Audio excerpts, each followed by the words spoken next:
Okay, I want to talk about me. It is Saturday night.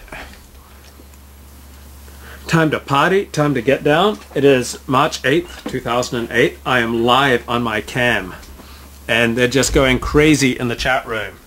Just mad in the chat room right now. As I've opened up my cam, Sabbath is over. It's time to reflect. And this will be a special session because I'm going to give a sign tonight. And those who will understand, and they'll know just what to do to hasten the ultimate redemption. From the hovel will go forth the Torah. So, let's talk about me. Let's talk about my Shabbos. So, Rabbi Shmuley Boteach's in town. JConnectLA.com. They were sponsoring him. And I think it was like $120 for the Shabbaton, 3 meals. Sounded pretty cool. But I really shouldn't spend money I don't have. Just keep putting things on my credit card that's going to catch up with me. I'm going to need that plastic surgery soon. So I wanted to see if I could get there on the cheap, so I sent off an email to JConnectLA a couple of hours before the Shabbat, see if I could get a press pass. But I waited till just before Shabbat so that they wouldn't have time to check it and answer me. So then I made a commitment that I would go 9 o'clock Friday night, catch Rabbi Shmuley Boteach after dinner. That time came around, I was just too tired. So I just stayed here in the hovel on my lonesome. I'd rather curse the darkness than light a candle. I didn't want to walk all the way to the place, where was it? Pico and Beverly Drive for the hotel. The gangbangers, they don't fear me like they used to. They don't fear ending up on my blog. JConnectLA, check it out, pretty cool. Shmuley Boteach, the Crown Plaza Hotel. So I flaked Friday night, but Shabbos afternoon, I walked up to the Crown Plaza, so I didn't pay, I just kind of crashed the event. And Rabbi Boteach was hilarious. I mean, he was firing on all cylinders. I mean, and I heard that he was amazing Friday night. He gave 3 talks. And absolutely mesmerized the crowd. There's this great self-deprecating humor. And I wish I could remember all the jokes from today. I wish I could have recorded it, but it was Shabbat. He says he talked on his radio show about married people getting too comfortable with each other so much so that they even share the bathroom at the same time. And he says, could you imagine people who are dating sharing the bathroom? It's like, here, come on in here, let's start the date out while I get myself ready. And then he said that Judaism was dead in our community, our Baal Teshuvah community, that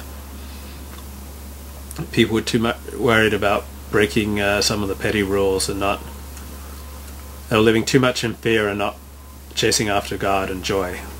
And it berated us for not singing one song over the Shabbaton. And he had a lot of great points. Yeah, don't live in fear.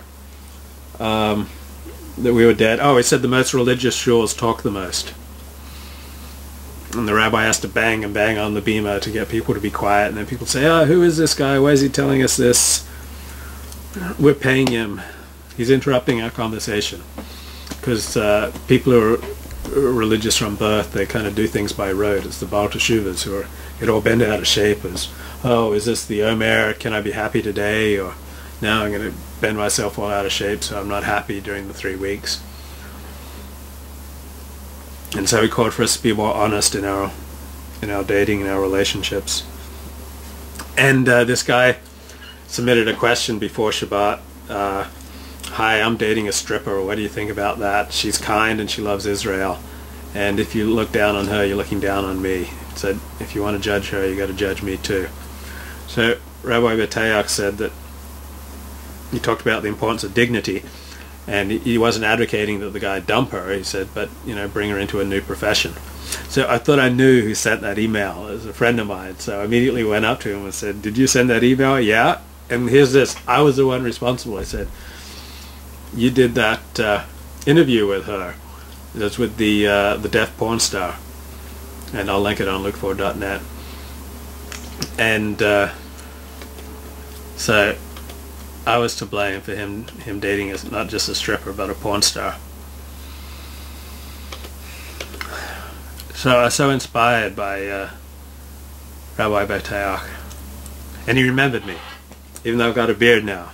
Like, he stared at me and said, "Didn't I meet you in that weird place?" And we met in the year 2000 at Dr. Susan Block's Speakeasy in downtown Los Angeles. I was interviewed by a sex therapist, Dr. Susan Block, and I was in there covering it.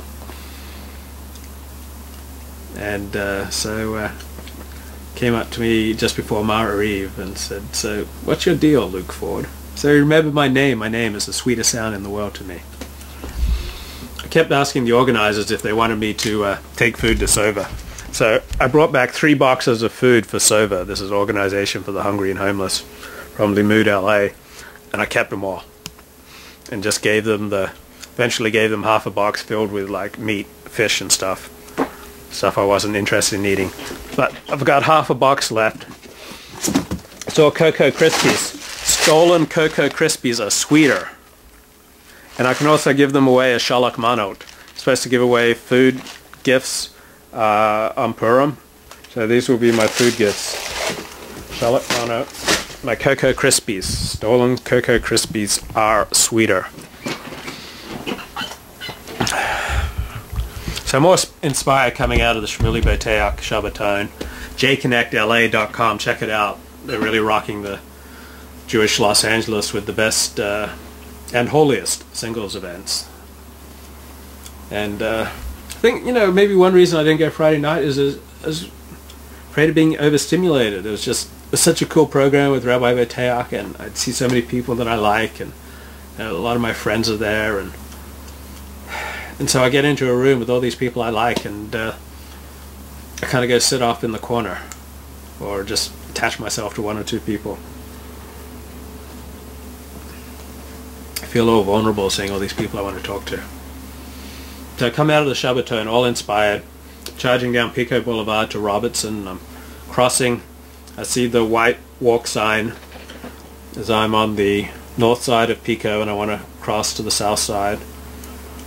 And so I said, I'm going to follow what Rabbi Boteach says. I'm going to pursue the light. I'm going to follow the light. I'm going to chase the light. And I'm not going to live in fear. I'm just going to dash out there. So I dash out onto the street, following the light. This car whips around the corner and almost runs into me. So I need to use more good sense when I follow my gurus. I'm Luke Ford. I want to be your moral leader. LukeFord.net.